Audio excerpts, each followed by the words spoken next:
C'est une hausse de taxes que la place financière de Paris refuse catégoriquement et de son point de vue, on peut la comprendre. Souhaitée par le gouvernement pour faire rentrer plus d'argent dans les caisses de l'État.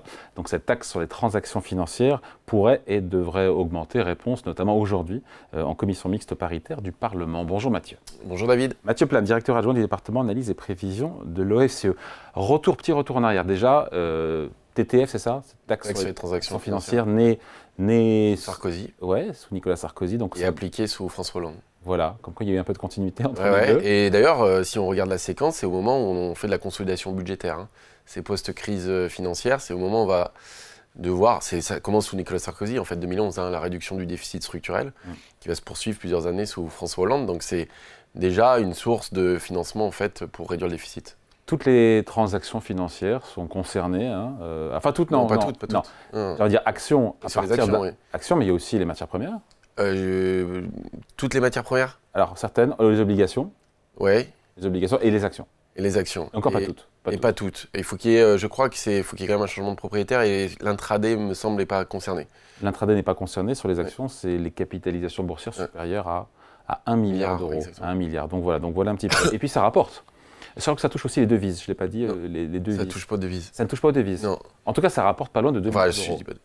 Alors oui, vous avez des chiffres qui vous êtes mieux informés que moi d'ailleurs.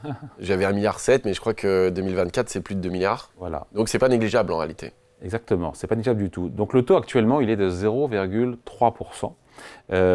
À son lancement d'ailleurs, c'était 0,1. Bah voilà, on commence par 0,1 en général. Voilà, et on est à 0,3. Et aujourd'hui, on parle effectivement de la relever. Alors, il y a plusieurs chiffres qui circulent. Alors, le chiffre initial, c'était de remonter de 0,1 en réalité. Donc, ça rapporterait, on parle de 500 millions à peu près par dixième de point de taux. Bon, ça dépend un peu des assiettes fiscales et comment elles peuvent réagir, mais en gros, voilà, on est là-dessus. Et bon, pour des questions budgétaires, mais aussi parce que c'est une revendication plutôt de la gauche, ça serait d'augmenter plus que de 0,1. Donc, c'est-à-dire passer à 0,4, plutôt à 0,5, voire même 0,6. Donc, ça serait quand même quelque chose qui ne serait pas du tout négligeable. En tout cas, si on avait plusieurs dixièmes de points d'augmentation, pour le moment, on était sur un dixième. Ouais. La copie du Sénat, le budget, donc version amendée par les sénateurs, faisait passer cette taxe sur les transactions financières de 0,3 à 0,4. Voilà. Aujourd'hui, au moment où on se parle, il y a un conclave, entre guillemets, un Exactement. Donc, 7 députés, 7 sénateurs qui cherchent quoi d'ailleurs? Ils cherchent un accord pour un budget qui pourrait être présenté au Parlement, justement sur la base de la possibilité ou pas de faire passer certaines mesures budgétaires et il faut que ça penche un peu à gauche sans pencher trop à gauche, donc on voit que c'est difficile. Et donc c'est vrai qu'il y a quelques éléments que le Parti socialiste, qui est devenu central quand même dans le débat, essaye de pousser, notamment cette hausse de la taxe des transactions financières. Est-ce que c'est une taxe qui existe, qu'on a inventée, on est suivi par beaucoup d'autres? Il y a beaucoup de pays dans le monde qui taxent les transactions financières. Il y en a pas mal en fait. Vous allez me parler du Royaume-Uni. Bah forcément. D'abord parce que c'est une grande place financière, elle reste incontournable. Un taux à 0,3%. 0,5. Ah, vous avez raison, c'est 0,5. Qui s'appelle Stamp Duty, en fait, qui est effectivement une taxe similaire à celle de la France sur les transactions aussi financières. Qui a été critiquée à la City, forcément, en disant que ça avait réduit l'attractivité de la place financière londonienne. Mais ça existe en réalité dans pas mal de pays. C'est vrai que l'exemple est souvent celui de l'Angleterre, mais il y en a une aussi en Espagne, il y en a une aussi en Italie. Il n'y en a pas aux États-Unis, mais c'est en discussion. Il y a une discussion aussi de mettre ou pas justement cette taxe en place. Et il y avait un débat à un moment donné aussi au niveau européen de faire une taxe au niveau de l'Union européenne sur les transactions financières qui aurait pu financer un budget européen. Donc c'était aussi dans les tuyaux, ce qui est pas une mauvaise idée, en fait. En réalité, si on veut éviter la concurrence entre les places financières européennes, ça serait d'avoir une homogénéité sur les taxes de transactions financières. Mais en tout cas, ça n'a pas été accepté parce qu'il y a beaucoup de pays de l'Union européenne qui n'étaient pas pour. On sait à quoi il sert cet argent? Alors, dans la plupart des pays, c'est pas fléché. Du coup, j'ai étudié un petit peu. Ouais. J'ai bien travaillé. On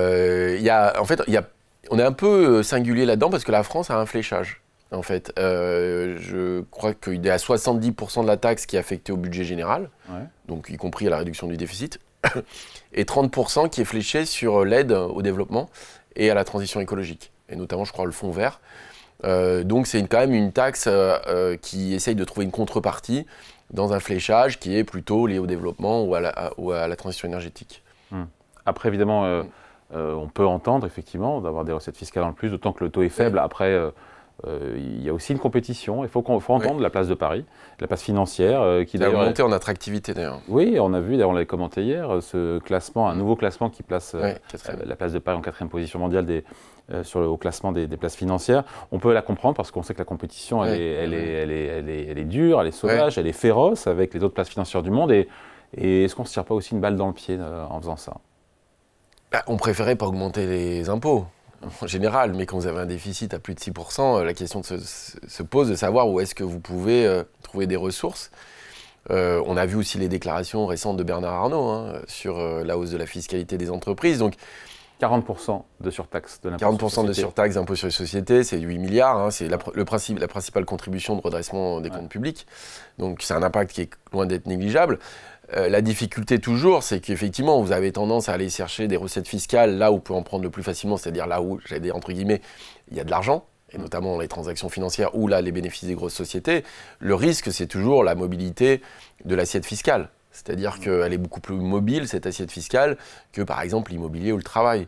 Et donc le risque, c'est que si vous taxez trop, au bout d'un moment, il y ait la volonté, en tout cas, d'échapper à cette fiscalité en allant soit placer votre argent, vos transactions sur d'autres places financières, soit à délocaliser une partie de vos entreprises. Donc il faut trouver le bon curseur, c'est-à-dire que c'est difficile de dire aujourd'hui, on va faire, à l'horizon 2029, 100 milliards d'efforts structurels budgétaires, sans donner une contribution de la finance, et des plus grandes entreprises. En tout cas, ça veut dire où est-ce qu'à ce moment-là, il va falloir trouver des ressources. À partir du moment où on dit on ne va pas toucher à la classe moyenne, on voit que c'est extrêmement compliqué. Et donc, mais il faut trouver un juste milieu, c'est-à-dire qu'effectivement, doubler la taxe risque d'être assez... Ça paraît beaucoup, là, pour ça paraît beaucoup. Un dixième semble quand même assez acceptable. Donc au final, entre le pour et le contre, bonne ou mauvaise idée d'augmenter cette taxe sur les transactions financières? Alors, moi, je me place à la place du...